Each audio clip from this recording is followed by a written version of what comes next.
వచ్చేసి last Sunday అండి, మా హస్బెండ్ వాళ్ళ కజిన్ సిస్టర్ పిల్లలకి ధోతి ఫంక్షన్ అనేది ఉన్నది. ఇద్దరు పిల్లలకి ధోతి ఫంక్షన్ అండి. తను జర్నీలో ఉంటుంది, యాక్చువల్గా తను అక్కడే సెటిల్డ్. ఈ ధోతి ఫంక్షన్ గురించి అయితే తను వచ్చిందనమాట, ఇండియాకి బ్యాక్ తిరిగి వచ్చింది.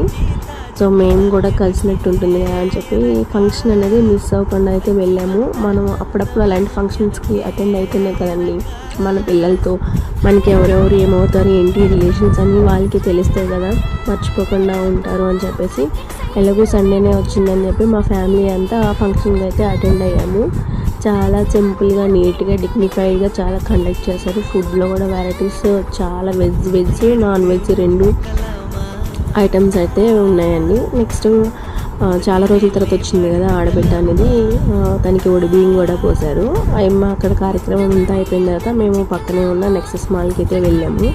చాలా రోజులు అవుతుంది మాల్కి వెళ్ళాక. పిల్లలందరూ సరే అని చెప్పి మేము ఇంకా అలాగే వెళ్ళిపోయాం. ఫంక్షన్ నుంచి అటే వెళ్ళిపోయి నైట్ కూడా వస్తూ డిన్నర్ కూడా తినేసి ఇంకా ఇంటికి వెళ్ళి పడుకోవడం ఇంకా, ఎందుకంటే మార్నింగ్ నుంచి టైర్డ్ అయిపోయి ఉన్నాం కదా. సో అందుకనే బయట డిన్నర్ చేసేసి ఇంకా ఇంటికి వెళ్ళాం అనమాట. పిల్లలకి అక్కడే స్టోర్లో షాపింగ్ అనేది చేశాను, చిన్నగా షాపింగ్ వచ్చే కూడా అలాగే ఫెస్టివల్స్ నెక్స్ట్ పిల్లల బర్త్డేస్ కూడా ఉన్నాయని చెప్పేసి షాపింగ్కి అయితే వెళ్ళామన్నమాట. చాలా బాగా జరిగింది. మీకు ఎలా ఉందో కింద కామెంట్ చేయండి. Please support me.